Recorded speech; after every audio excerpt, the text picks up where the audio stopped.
do a tight waist wrist tilt, and then the third one I'm going to go through his crotch and lock his arm, monkey tail or ball and chain tilt. Okay? Now, what makes tilts work is I've got to load his hips. Anybody ever heard that term? Got to load his hips. Okay? Freestylers, you know what a crotch lift is? Okay, what do you have to do? You got to load his hip, right?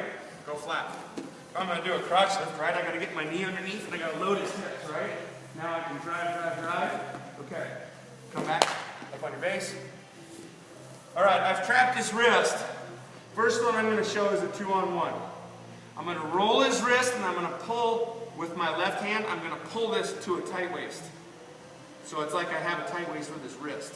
I'm making his arm like a seat belt. Okay, now I'm going to load his hips. There's the load. Okay, see how I'm hooking with my foot? Okay, now what you can't see is my right knee pointing up in the air. What a lot of people do, or a lot of young wrestlers do, is they'll have this loaded, or they'll have their knee on the mat. Did I load his hips? Not really. If my knee's up in the air, I've got his hips loaded.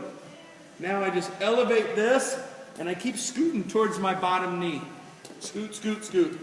And if he wants to lay down flat and get pinned, then I get a pin. If not, I'm going to get a 1, 2, 3, 4, 5, and I'm up and out of it. Okay? Your body position is what makes this work. All right? So I get his wrist, I trap it, I pull it tight. I'm going to come right up in here, I'm going to shoot this knee in here. And I'm going to load, drive pressure to his empty arm.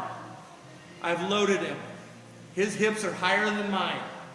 I've got him loaded into my bread basket, which is kind of that space